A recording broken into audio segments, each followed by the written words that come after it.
Mental Health, the Up&Up. We're trying to make mental health care clear, helpful, and maybe even fun. We're chatting with licensed therapists, but this is not therapy. These are simply thoughts and ideas for you to discuss with your own therapist and to help you on your journey of complete wellness. Hello, and welcome back to Mental Health, the Up&Up. I am Anna, your host, and I'm here with Geraldine Peterson, licensed mental health counselor, who is our regular here on the show. But we also have Amanda and Lori here today, who are school counselors specifically. And we wanted to dive into school counseling and what that is and how it differs from everyday mental health therapy and family therapy.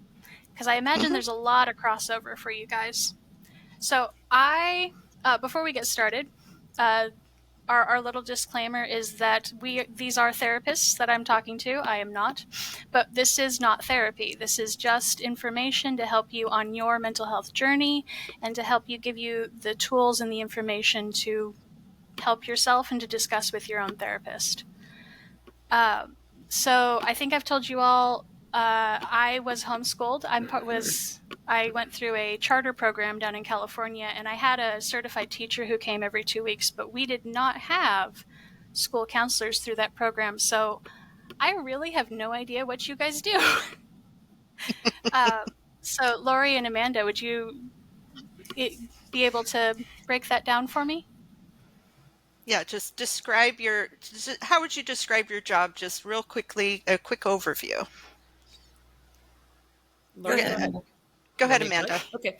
So I think a lot of people don't know what school counselors do. There's been a lot of generations where besides a guidance counselor in high school, a lot of people are shocked to know that there's elementary counselors. We are lucky enough too in the district we work in that we are full-time at each school, which is pretty rare. A lot of elementary counselors will have to share schools and can't do as much as we can, being there every day all the time. So we wear a lot of different hats. We are involved with everything from highly capable testing and guidance team where we do evaluations to see if a student has a learning disability. We do attendance, we deal with homelessness. And then of course the bulk of our job is with students doing like conflict resolution, a lot of in-class teaching, anti-bullying, emotional regulation. So lots and lots of different hats. I'll let Lori take it from there. And I think too, it's like kind of different. Amanda and I are in the same district. We're in two different schools, very different socioeconomic schools. And so even our jobs are very different from the things on a day-to-day basis that I handle and the things that she handles. A lot of it is, we have a job description. This is our role. But a lot of it is really, I think that the principal really has a huge piece of that. If they 100% get what we do and buy in that and let us do our job. And some people aren't that fortunate, right? Like the principal wants to really say, hey, you do this or you do that. And so I think Amanda and I are really blessed that we've had really good experiences with our leadership. And and we've been doing it for a long time. So I do a lot of in-class teaching. And so my school is K through 6. So I will do the primary lessons, K1, 2. I'll do those 1 week. Then the next week I'll do the intermediate. I'll do the 3, 4, 5. Then I switch. So I'm really in the classrooms at minimum twice a month. So the kids see me. I do anything from, like Amanda was saying, conflict resolution, friendships, anti-bullying. For our K-4, we have a safety curriculum, so like personal safety. I do a lot of Kelso's Choices, which is kind of conflict management. A lot of Mind Up stuff, Strong Kids. So there's lots of different curriculums that I use with different grade levels. So, sorry, go ahead. No, I was just going to say, so one of my questions was kind of uh, how you streamline things. So you've already said things that I'm not familiar with, like you said, Strong Kid program, Mind Up, and Kelsey's Choices. So how do you find those programs? How do you implement those? Like how do you know how or when to put those into place? That's a really broad question. So there is a state law that we have to have certain curriculums in place in Uh-huh. our district and in our schools. Uh-huh. And so, some of that has been in place for a long time. I've been in my district 25 years, and there's just certain curriculums like Kelso's Choices. He's a little frog, and he gives 9 choices you can do, like ignore, walk away. They're different little conflict resolution choices. Gotcha. Um, and he talks about small problems and big problems. Small problems, you are smart enough and strong enough to handle with his choices. Big problems are different. They're dangerous, illegal, and scary, and you must tell an adult.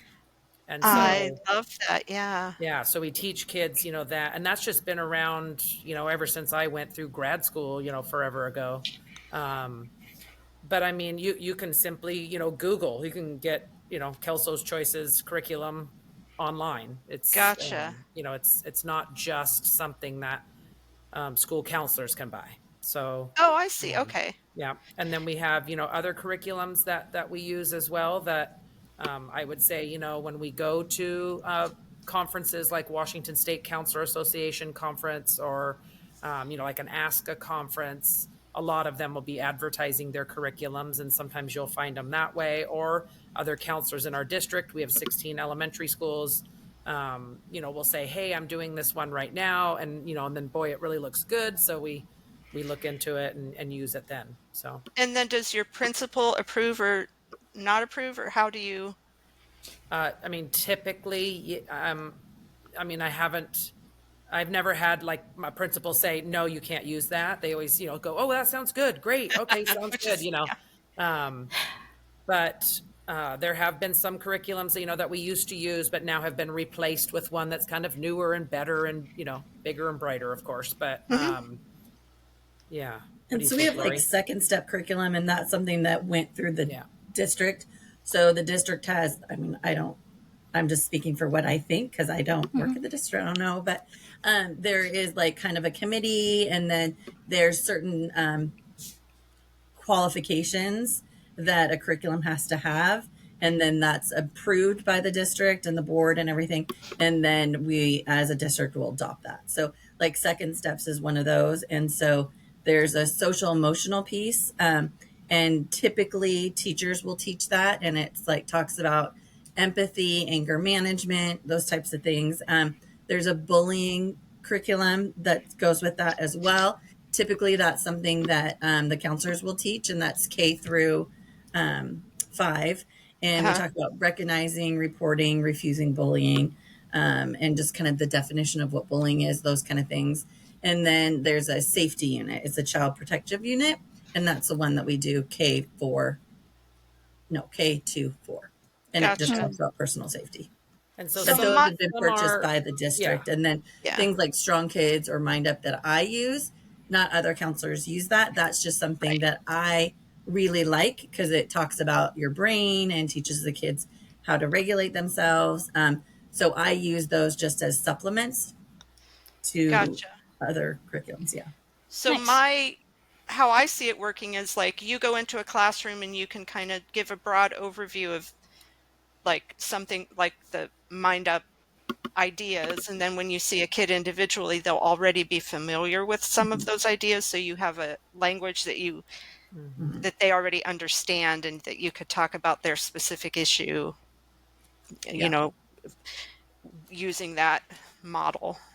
Yeah, Is like that my and I don't know if your school does this, Amanda, but my school, the gals that do the recess, they have Kelso's Choices wheel on like a little lanyard, Oh, and nice. and they say, is this a small problem or a big problem? And the kids Uh-huh. are like, well, it's a small problem, and they show them the wheel. Well, what choices have you used, right? And then they're like, fine, I'll go talk it out, right?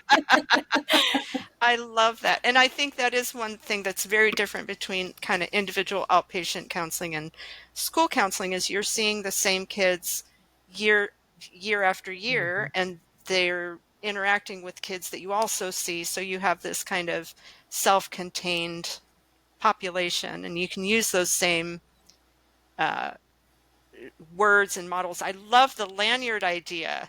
Man, I'm just trying to think if we should do that for every adult on the planet. Just have that lanyard. Anna, you're arguing with me. Is this a big problem or a small problem? Yeah. One Well, and it's difference fun too. here. Just Oh, go ahead. go. I was just gonna say it's fun seeing the kids from like kindergarten to fifth grade, and then when they're being knuckleheads in fifth grade, you can look at them and go, "Really? Do we Uh-huh. need to go back and talk about Kelso?" Right. Right? And then Yeah. they're like, "No," and I'm like, Yeah. "Okay, then you know this stuff. Like, Yeah. you're, you've been here. You know." Yeah. So, What were you And going to in, say, Anna? an interesting difference from talking to Jerry over the last few podcasts, as an individual therapist, usually it sounds like she tends to work within the framework of whatever the child is used to at home. So using the same language, using the same habits and metric for behavior as what's expected for them in their own home. But for you guys, you have to also build that metric into for all the kids across the board. So you have a common language. So that's really interesting. Which I think is kind of what public school is in a lot of ways anyway. It's taking kids from a variety of backgrounds and giving them all this common place to stand on so that we can all communicate and be part of a community. So Yeah. it's that's a very interesting difference that I wouldn't have necessarily thought about. So that's kind of and cool. I Yeah. know in like my experience, it's really nice to be able to give the parents some. And another thing that we use, and I think you use it too, Amanda, is like zones of regulation. So it's like, what zone are you in? And there's colors, and those colors kind of determine, because sometimes kids can't say, I'm jealous or I'm Yeah. embarrassed, or they might not know those words, but they can say, I'm in the blue zone, or I'm in the yellow zone. So we teach that. Yeah. And that's really nice to share, and like Kelso's choices, and share those with families. So then they can Absolutely. build some of those problem solving skills at home as well. And a big thing that I hear from home is, well, my parents say that if someone hits me, I can hit them. Yeah. Well, if right, you get a lot of that, and you're like, well, home rules and school rules are different. If Yeah. you put hands on someone at school, right, and those kids might do it, and they might not have any consequences at home, but within the school setting, there's still consequences because that's not okay at school. And so that's where sometimes that home school. I don't know if you run into that, Amanda. Yeah. Yeah. How do you, Yeah. I assume you do run into that, Amanda? Yeah. Yeah. Yeah. And same thing, it's like she said, there's home rules and there's school rules. There's rules for different places. I kind of explained to the kids, like, we don't have an all out football game in the middle of a library, right? We don't, sing and dance in the middle of a movie theater. Like, there are social ways that we behave in certain places, and school is one of those. Yeah. I love those examples because they're silly and kids get them, Yeah. and can think of them in a way to just understand, oh, there's different rules everywhere rather than a real strict, you must follow this rule here. It's like, well, of course you're not going to start singing in a movie theater Yeah. or, have playing There's a football in the great little library. there's a great little series of books that came out just recently. Well, I think it's recently. I've only become aware of them recently, but it's What If Everybody Did It? And Oh, so it'll be like, oh man, I'm blanking on one of them, but like, what if everybody didn't follow the rules, and then each little scene is something super chaotic going on, like in the classroom or out at reset. What if everybody, and Like littering, I think, is one of them that comes to my yes, mind. Like, that's what it. would, Thank you. I couldn't yeah, think of an example. What if everybody littered, and then they show what a park would look like and what your house would look like, and oh, I like that idea too, because a lot of times we think what we do is just so little. I just threw one, candy wrapper out the window. What's the yeah. big deal? But then the big deal is if everybody starts doing it, it breaks down. Yeah. So how do you get one child referred to you? Like you go into the classrooms, you have these programs, but then what's the process for someone to come see you individually, or two kids if they're having a conflict? How do you become aware of that, or how do they come see you?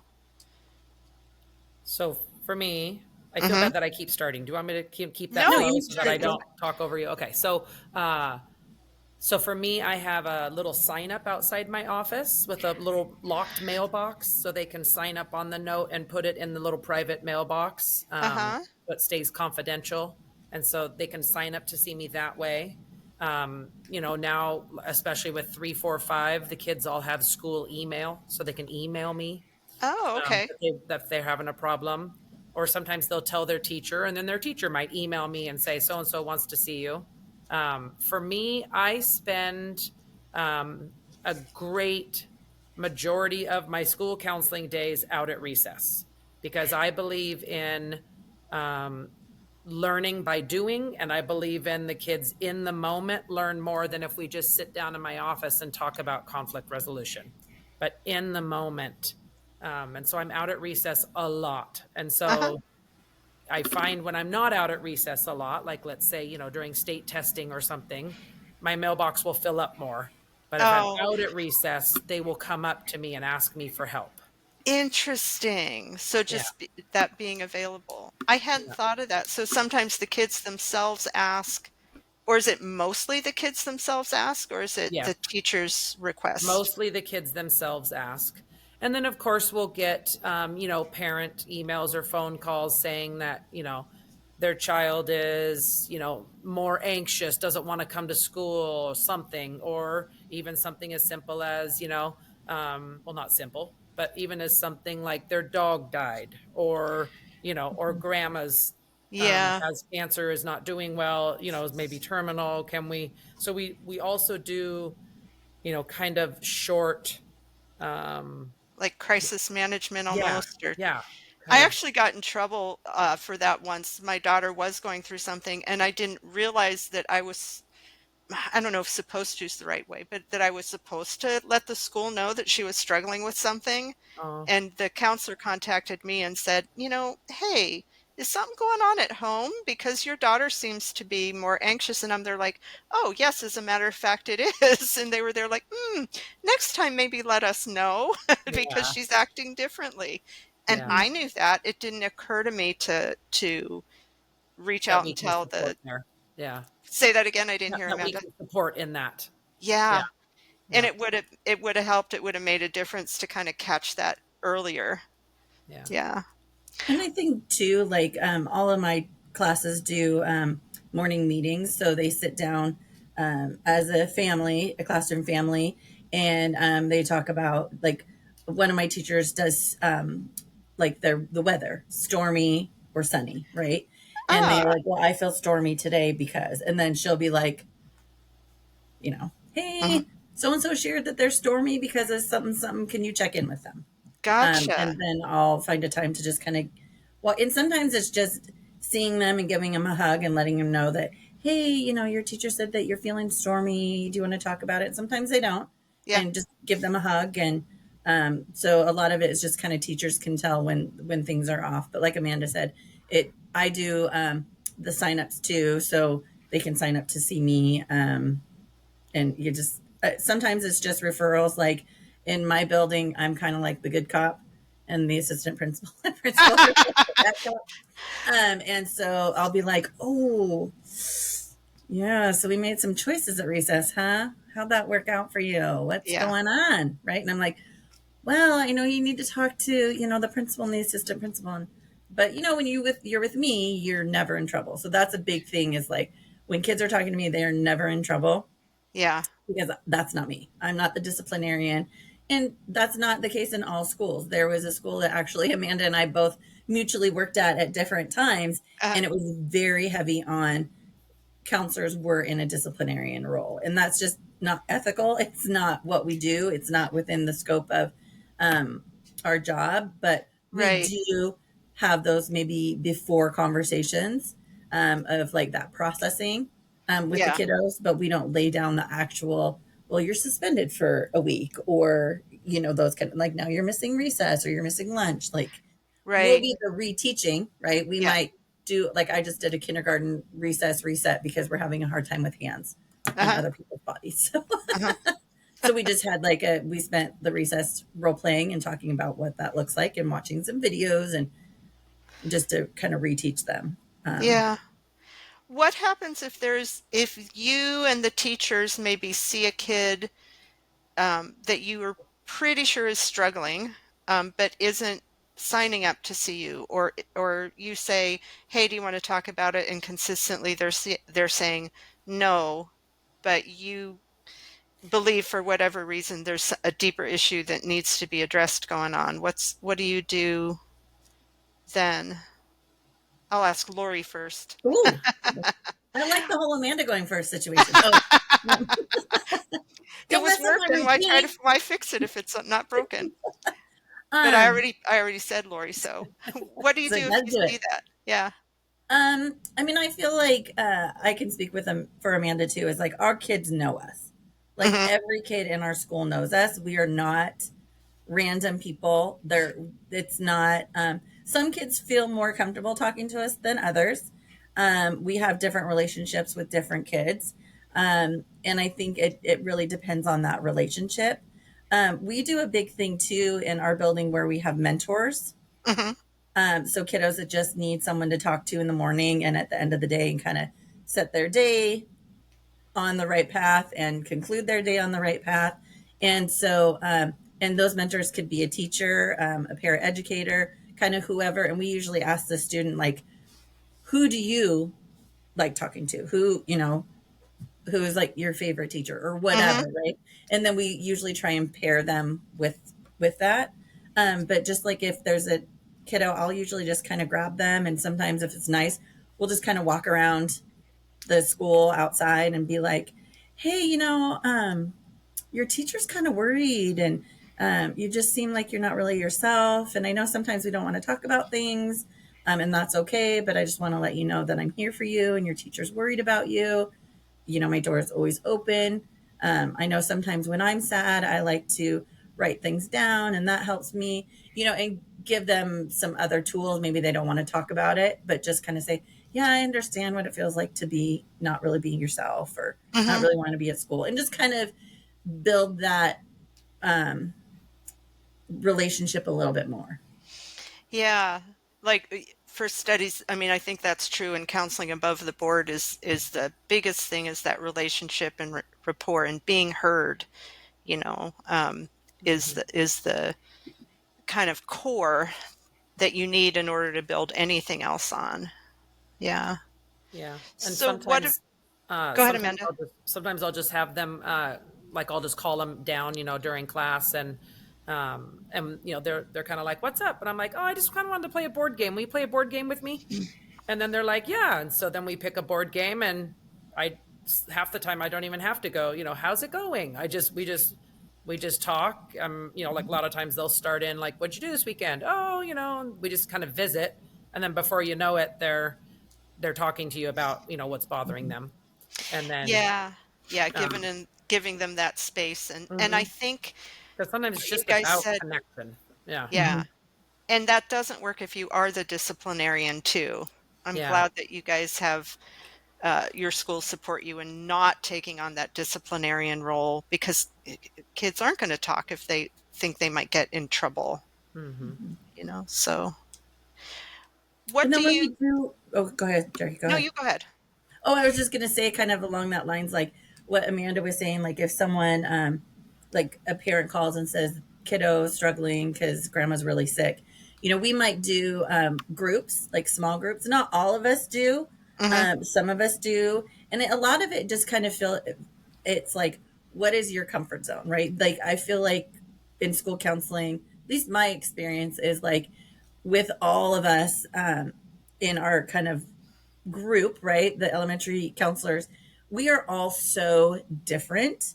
Our Mm. passions are different. Hmm. Our what excites us is different.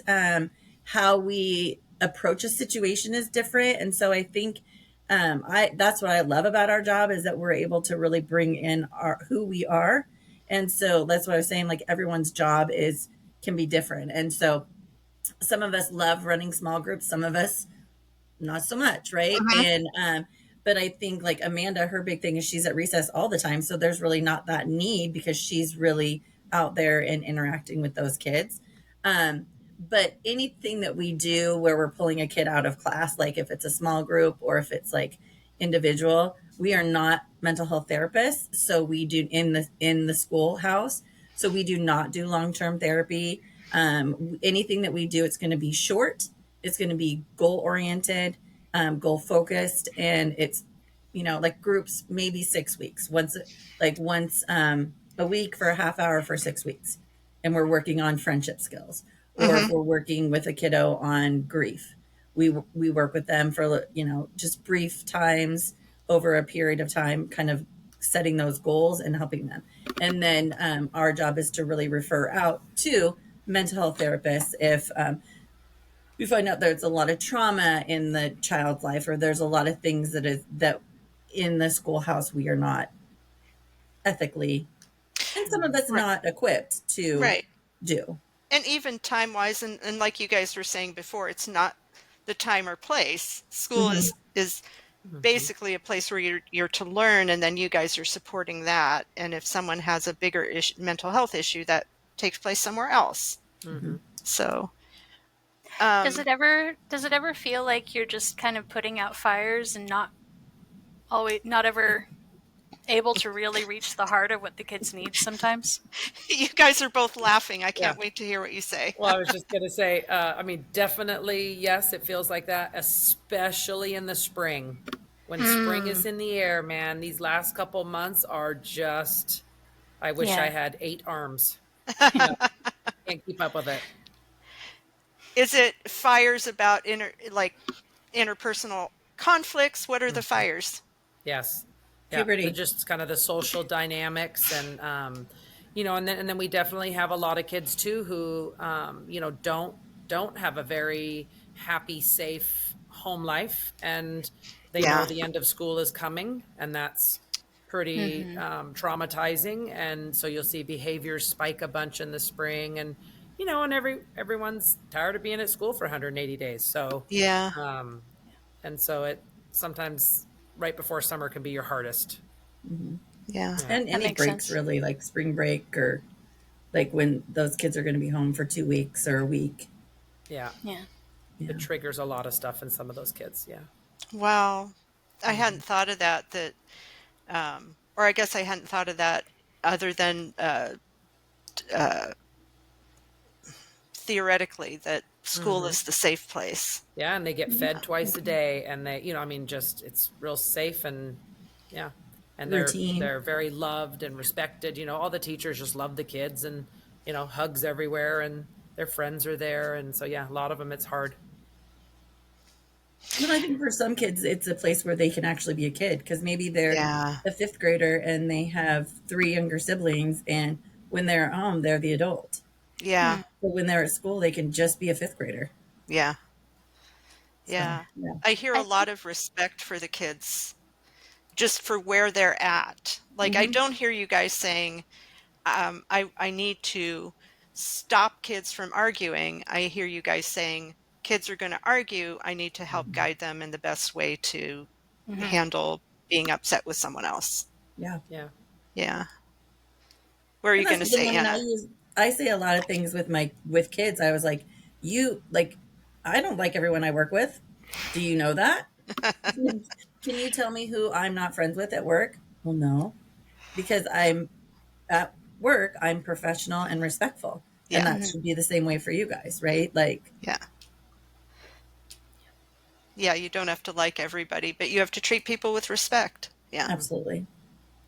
So I remember a couple years ago, my stepdaughter was having difficulties with another kid, and it ended up getting to the point where I think it was the assistant principal helped basically write up a no contact order between her and this other kiddo. Is that something you guys would have also been helping and involved with in your capacity? She Well, was in hold on middle a minute. school range, but Like so a real serious no contact order, like a within the school. It wasn't School filed with the contract. police as far as I know. So, but this was within the That's school. They wrote up a contract that both children had to sign that they were going to leave each other alone. Mm-hmm. Yep. okay.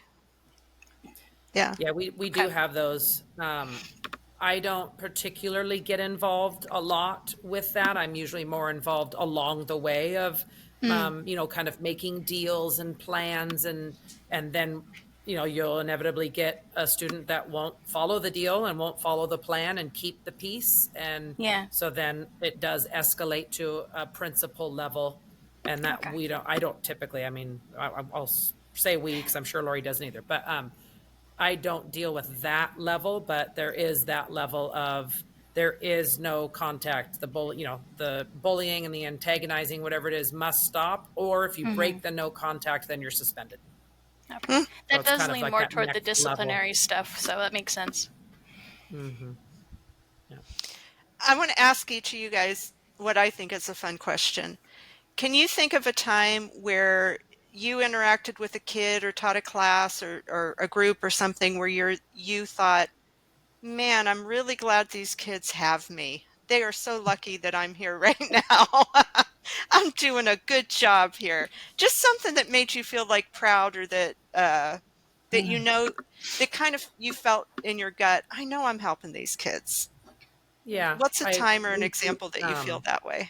we teach part of Mind Up is talking about the amygdala Hmm. and the thinking part of our brain. Our thumb is the amygdala inside, and then when we flip and we're over emotional or having kind of a big issue when we're flipped, then what can we do to bring that back into control, our brain back into control? So we teach that a lot. And then I had a kid one day at recess walk up and he said, I am so flipped right now, And I was like, oh, okay, let's talk about that, and what can we do? How can I help? What can you do? So it is those moments where you're like, yes, it's They sunk in with one of them. Yeah. they heard it. Yes. And just if someone's only listening and not able to see, like if you make a fist, you put your fingers over your thumb. Your thumb is the amygdala, that's kind of like the out of control emotion. And if your fingers all flip up, then that thumb is exposed. So your emotions are going crazy. And then if you close your fingers back over your thumb, the amygdala is still there, but it's more controlled. So that Mm-hmm. that's just if you weren't able Yeah. to see Yeah. what she was doing with her hand. So how about you, Lori? Well, I have one for Amanda because Oh, she was my children's counselor, and ah, I left. Both of my daughters were home. My husband and I think went to the grocery store or something really quickly, and of course, all like World War III broke out. They were all whatever. We get home. My youngest is crying. She's like, "Mama, my amygdala." And I was so scared. And I was like, oh my gosh, I'm like, give me a break. But anyways, so I was like, well, she got what you were talking about. She understands. yeah, yeah, That's adorable. I think for me, it's just those moments too. But I think when you can have a conversation with a kiddo and they can solve a problem and they can walk through it, or you bring them together and you hear them say, well, I feel frustrated when you're not letting me play with you. And you're like, yes, you you did got it. it. You Yeah, got the iMessage. yeah, Yeah. I love that. Yeah, Seeing kids that were really maybe shy and reserved at the beginning of the school year, in their classrooms, running around, making friends. And that's not just us, right? That's a huge part of the relationships that they have with their teachers. And so I think that that's great, but just them growing and feeling more comfortable and being to advocate for themselves. yeah. And the hugs, of course. Uh, um, do you? I used to say with little kids, because it's hard not to hug them. I would say, what did I used to say? A hug, a handshake, a high five, or nothing. And sometimes kids would say nothing. But it's usually a hug. Every once in a while, a high five. I don't think they've ever said yes to a handshake. I actually What started if, doing that with my stepkids too, because it just was a really easy way of showing that I'm here for you, but you don't have to interact with me on that level if you don't want to today. It's okay. right. I'm here, but giving them the choice. But Yeah. a lot of times we try to be hands off. They can decide, but then they maybe feel like we don't care or we want to be Yeah. open to a hug. Or they Well, don't know some of how our to reach kids, out at that time. So, well, and kids in my population, that could be hard for them. Some of them are huggy all the time, and you're like, honey, you don't know me, right? Like, so Mm-hmm. there's yeah. something else going on. And so it's, it's teaching them to be able to ask, but us Mm-hmm. ask too. You know, like Yeah. Yeah. when kids are in my office and they're really upset, and I'm like, do you need a hug? And they're like, mm-hmm. And I was like, are you okay if I give you a hug? And they're like, mm-hmm. Yeah. You know, so really respecting their boundaries, but also teaching them that they need to respect boundaries too, right? Like they Mm-hmm. have to ask adults or other peers Mm-hmm. before you touch them or their personal space. Yeah. Yeah. What would be one thing from each of you? What would be one thing that would make your job so much easier? Like one thing that you wish would happen or didn't happen that would just make your job a lot easier to do. I'm letting Lori go first on this. I can't think of No, it. no. Well, it's not realistic, and I am not a teacher by nature, so nothing out there for teachers. Like, Uh-huh. I feel like teaching is so valuable. Academics is so valuable. I wish in a perfect world we could take like dial down the rigor a little bit Mm-hmm. at the beginning of the year, especially for the littles. Just focus on like like self-regulation, social skills, community, empathy, like that social emotional learning, and just drill that down for Mm-hmm. a month and a half, Mm-hmm. right? And still do academia within that, but don't say within. And I, this is not even accurate because Amanda's more like the data. She has like more data brain than I do, so I don't Mm-hmm. even know what it is. But you know, kindergartners, you need to have these this many words by the end of the school year. So then we break it down into by this time you should be able to say, you know, have this many words, Mm-hmm. and that's hard and Yeah. that's stressful for teachers and it's stressful for kids, and I mean that's the way that the world is, and I get that, but I just wish we could kind of hold off on some of that academic rigor at the beginning of the Yeah. year and just really drill into that emotional social learning, because then I feel like when we're at this point in the year, kids are going to be learning like this Right. because we're not dealing with a lot of those things because they got that so heavy at the beginning Yeah. that it's just innate and they know how to treat each other. Our problems are going to come up, absolutely. But Yeah. I mean, I think in a perfect world, and I mean, I'm sure any academia person that is listening to this would be like, "You're crazy You lady." can't do that. I But will tell you. my Yeah. opinion, I have no. No, a friend of my daughter's teaches middle school and it's at a Montessori school. So some of the, uh, I don't know, the students might be a little different, but in that supportive environment, she spends the first week of class playing games and getting to know her kids. And she was telling me this, and I said, "You mean educational games?" And she's there like, "No, we just play." And I'm there like, "You mean part of the time?" And she's there like, "No." But you have goals in mind as you're doing. And she's there like, "No." So she spends literally the entire first week of school just developing rapport with her kids and her kids getting to know each other. And she says, I think she might be exaggerating a little bit, but she says she has zero disciplinary problems throughout the rest of the year.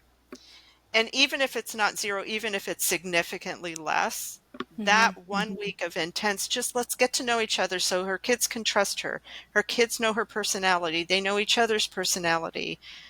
She says it cuts down so much. And then the rest of the year, the teaching goes so much easier.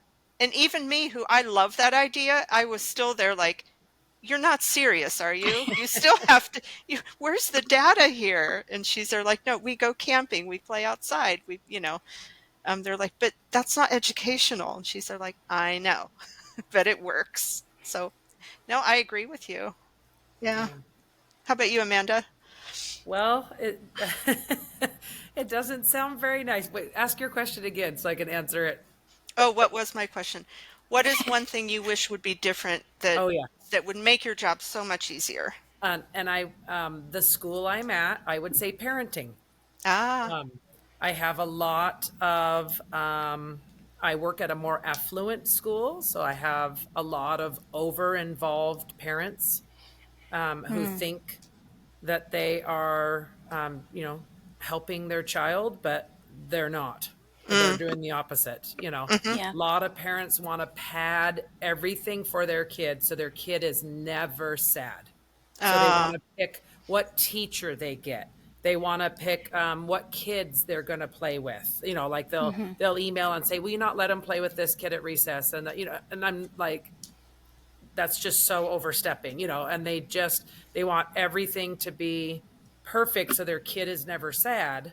yeah, And then I mean, which is a lovely sentiment. We don't want our kids sad, but at the same time, we're not teaching them that you've got this. Like the other day I yeah, had a girl that was upset because she had fallen and got like a scratch on her cheek, and so she was embarrassed about that, didn't want to go back to class, and her mom's like, "I'll just come get her." And I'm like, that is a huge yeah, mistake. You are teaching her, you don't got this, I will come save you. yes, Instead, Yeah. we should be teaching her, oh my goodness, I'm sure that hurt. Yes, you do have emotions about this, but you've got this. yeah, Yeah. So, we can do some different things that make it easier, but you've got this. yeah, And so just too many parents want to jump in and save the day, or even things like their kid will, misbehave, or let's say swear at a teacher, and they'll say, "Oh, no, not my kid." And not back ah, us. And it's mm-hmm, like, and so the kid's just learning, my mom's got my back. I can do what I want. yeah. And it just makes things really difficult in a lot of areas. And there is that sense of confidence that if somebody says, I do think sometimes people need protected or saved or helped, but sometimes doing that too quickly, it does send the message that I don't think you can handle this. Correct. And that can erode your confidence. And after a lifetime of that, they wonder why the suicide rates are through the roof in the 20s. It's because they enter the real world, something goes wrong, and they aren't used to it. Right. They don't know what to do with that.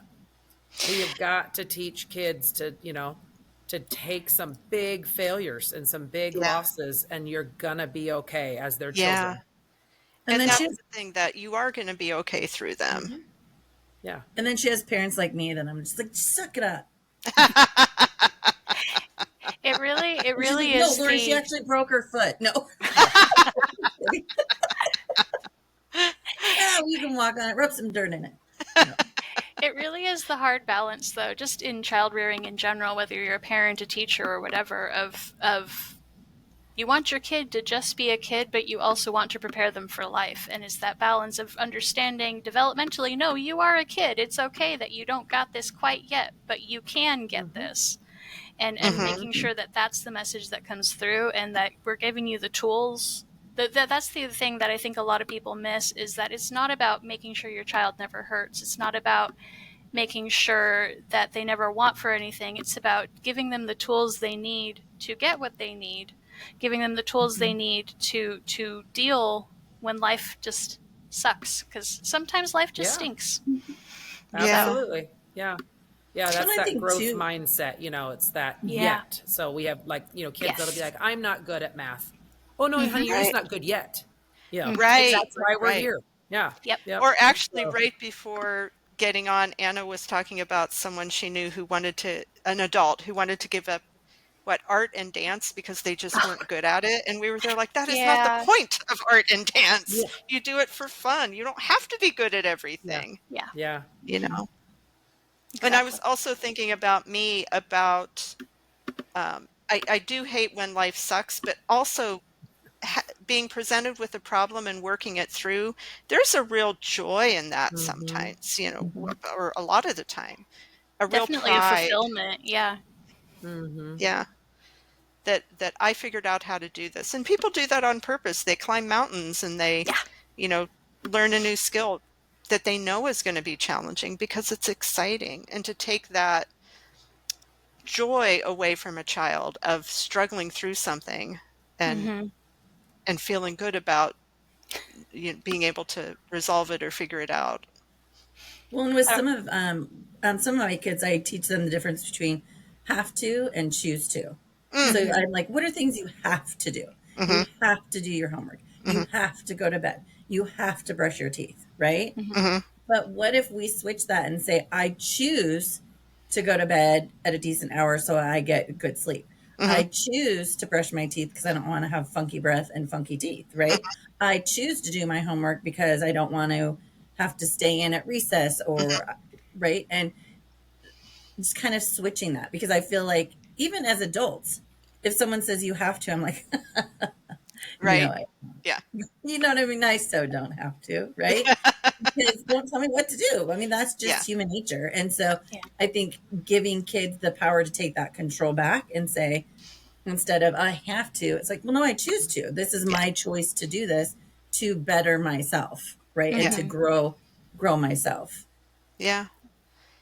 And ultimately that's what learning should be.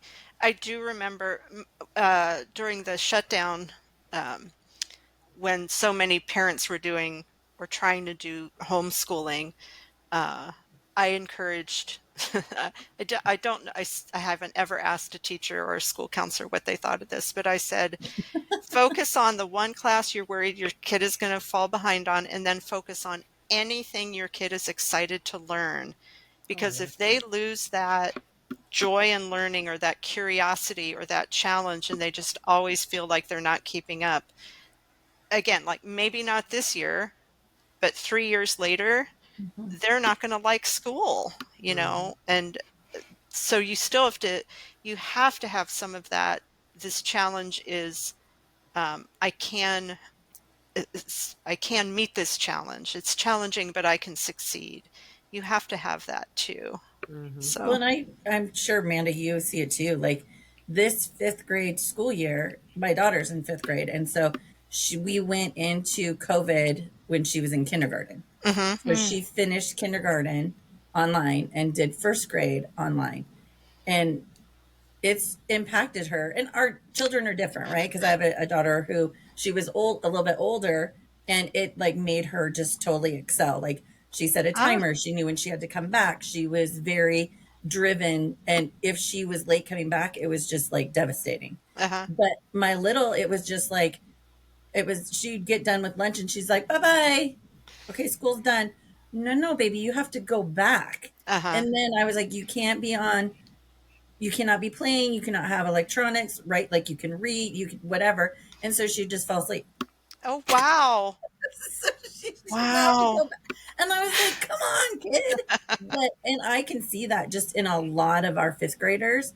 Their and I don't know if it's their energy or their ability to take on all that's in a day Uh-huh. is hard for them. Huh. And I Mm-hmm. think I've noticed it's harder for this cohort than previous cohorts. That's Yeah, the interesting. stamina after COVID is gone. Mhm. Huh. Mm-hmm. But we're starting to see it come back. That's Mhm. good. Uh-huh. And I'm a big believer in even with that, there's a way to turn that around to say, you know, do you remember this and how that affected it 5 years later? And then how can we turn that around?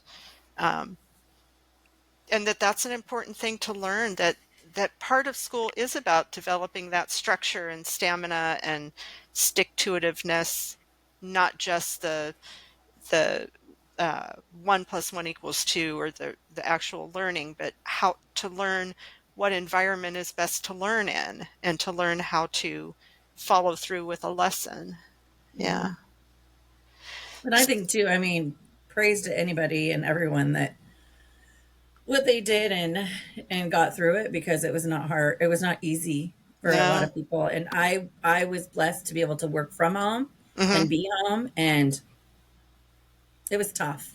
So I can't even imagine what a lot of these families had to go through. And our teachers, right? A lot, and Yeah. especially our senior teachers that really don't do email very often, right? Yeah. All of a Right. sudden, it's like Oh, you have to figure out this whole new system of teaching and yeah. PowerPoints and that was like, what are you talking about? Yeah. So yeah, it was definitely a learning curve for a lot of people. So there's definitely no blame when I say, this cohort struggles. They just do. It's Oh, just the for fact of sure. the matter No. of where our country and was at the time, Yeah. and so we just move forward, with that. But I think kind of having that in the back of our mind too, and helping them be able to navigate those things and learn now, right? And Yeah. keep pushing them to learn those things, because when they're 20, they're gonna need to know it, right? Like Amanda said, Yeah. they're gonna be thrown out into the world, and it's still our job as parents to teach our kids those skills. Yeah. And I tell, parenting, I think, is one of the toughest jobs ever. And even if you get, 70% of things right, there's still those 30% stick out, Um, and I think the same is true with teaching and counseling. Yeah. Do you guys feel that there's a real focus on data, that there's also a real focus on we have to do things perfect, we can't make mistakes, and mistakes are a sign of failure rather than mistakes are kind of just going to happen? Is that too As confusing a question? I'm just wondering, are you saying, do we get that from like a district level, a parenting level? I'm not sure where you're asking coming from. Yeah, I didn't really have a specific focus. I guess for me, it feels like, um, Anna alluded to it a little earlier, that like kids are going to have conflict. Kids aren't going to learn. Uh, they're not going to pass every test. And do you, I guess it is more from administration. Do you feel like administration sees it as a failure or more as um, this is just kind of expected that not everything is going to go perfectly? I didn't make it any clearer, did I? No, a little bit, a little bit. So I mean, I definitely think, kind of the higher up admin wise, the more disconnected they are kind of from the kids. So I think there's from top down much more pressure to produce the scores, produce the standards. And then, as you get down the line more towards those of us that are in the trenches with the kids, the teachers, the counselors, we understand, kids are kids and Kids are, yeah, we don't expect, them to be perfect and, that kind of a thing. But there is pressure from above to, have those scores and those data points for sure. yeah. So I have one last question, um, which is, what would you say to someone starting out as a school counselor today? Like, what advice or uh, excitement or um, preparation would you give them? What would you say to someone who said, I want to become a school counselor? I partly say that because one of my daughter's friends just graduated last weekend and got a job as a school counselor. And yeah, yeah. So I she's, guess I guess I would say, I had interns for a good like 12 years. I'd have one or two a year, and um and there were lots of them that would say, "Oh, I'm just fulfilling my elementary, but I want to be high school." hmm, Or, like they kind of come in with a mindset of a certain level. And I hmm, used to always tease them and be like, nope, once you leave here, you're going to want to be elementary. It's the best. It's so uh-huh, fun. And quite a few of them did. There were uh-huh, there were a few of them that, nope, even after it, they're like, I loved it and it was great, but I want, high school level. But a lot of them were like, wow, I only want elementary now. So my advice would be to try to spend either job shadowing or internship or something at each level, high school, middle, and elementary, because they are all extremely different in certain ways. I'll bet, And yeah. and so I think, being able to spend some time in each of those levels, then you'll really kind of know where your heart lies. And I think that would bring more joy overall to your Yeah. job. So, Okay. How about you, Lori? What would you say? I mean, I think mine would be similar. I disliked middle school extremely much when I was in it. Uh-huh. So I was adamant that I will never be at a middle school. And I was at a middle school for 5 years, Uh-huh. and I actually liked it. Uh-huh. I really did. But I think, yeah, exposing yourself when you can and getting those experiences along the way, I think are really beneficial, because you don't know until you know. And then, and there's things that I didn't even think of when I was starting out that, I kind of wish I would have been like, I mean, everything's worked out, but I didn't even know. Like, for example, our district will, I worked out of state, and luckily my district took my out of state experience. Mm-hmm. Mm. But different states are different and different districts are different. And so I had a friend that actually worked in, I want to say it was New Mexico for years. And for every year she worked, they would recognize a year of out of state. Mm-hmm. So it took her longer. And like when we're dealing with RIFs, or like reduction in force, I think is what it stands for. Mm-hmm. It's based on seniority. And Oh. so if Mm. you don't have, even though you have that experience, if the district isn't recognizing it, and that's what actually ended up happening to my friend when we did some RIFs. She actually got let go, even though she had more experience, but the district didn't recognize it. And so stuff like that, I had no clue about that. Like, I was Uh-huh. just like, that was so foreign and new to me.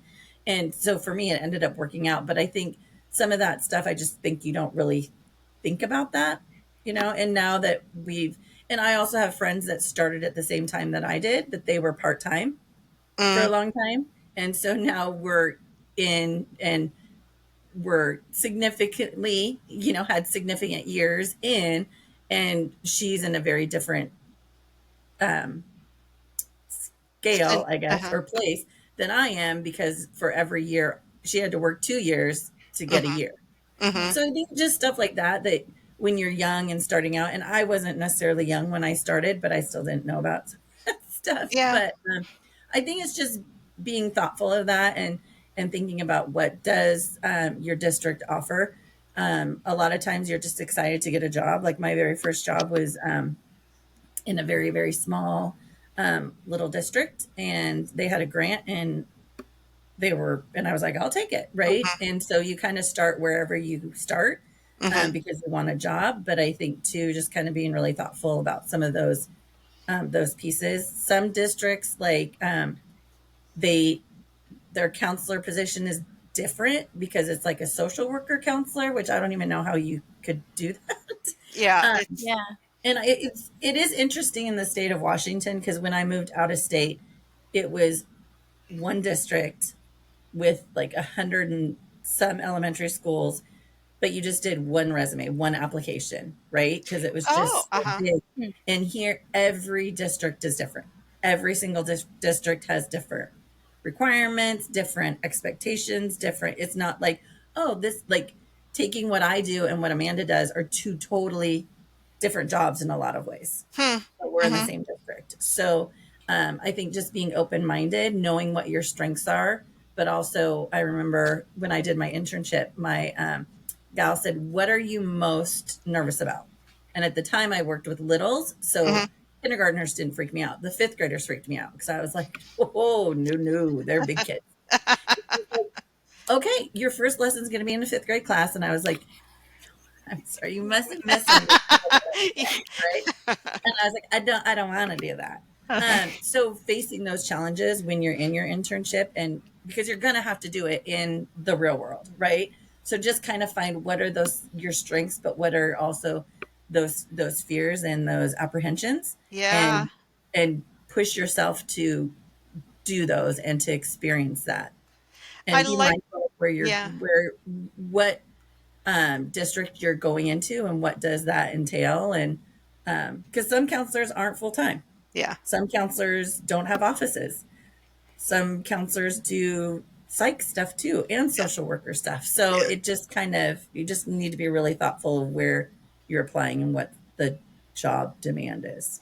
I love what your mentor challenged you with. It was just like what you were saying, Amanda, about not protecting someone. And if you try to protect someone, you're actually taking something away.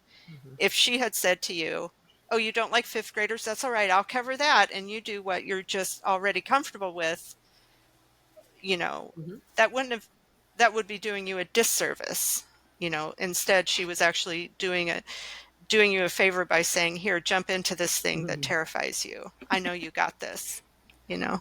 Well, and I had an intern and I felt so bad in retrospect, but now we laugh at it because she's got a job and she's doing great. She came to us and she was a practicum student. Uh-huh. I didn't understand what that meant. I thought they were saying practicum, but they just meant intern. Uh-huh. So I got her thinking she was at the end of her program. So I had her in there teaching classes. I had her doing like I had her doing all this stuff because I was like, "You got this, you got this." Yeah. And she was smiling. She's like, "Well, I'm kind of new at this." And I was like, "Yeah, you got this." Like I'm Uh-huh. throwing her in, like with the sharks. I'm like, "You got this, girl." And at one time she was like, "I'm at the beginning of my program. Uh-huh. I'm at the very start. I'm just supposed to watch and see what you do." And I was Yeah. like, Oh. I'm so sorry. So I was like, well, you really just, I'm like, I am so sorry. And we laugh about it to this day, but she was like, okay, I'll do this. Like she wasn't even prepared to do it. She did a great job, but Yeah. just kind of funny. Like, yeah, you just kind of do what you do. Yeah. And then have that open communication. Mm-hmm. Eventually she felt comfortable saying to Yeah, she you, was like, "What are it's you really doing to confusing. me?" You're not understanding what I'm saying nicely. So, but yeah. Anything else you guys want to share that would be interesting for people to hear or add to what we've already talked about? That I can No? think of. Any questions you have, Anna? Oh, she's got a couple. Me? No. No? Okay. This was really informative. This was fun. Yeah. Well, It's, thanks for letting us talk to you. Yeah, Go thanks ahead, for having Amanda. us. It was fun. yeah, thanks for inviting us. Yeah. All right. Take care. Bye. Bye. For more resources, shop at www.upandupwellness.com and hit that subscribe button. If you are in crisis and struggling right now, the national hotline is 988 and they can help you any time of the day or night.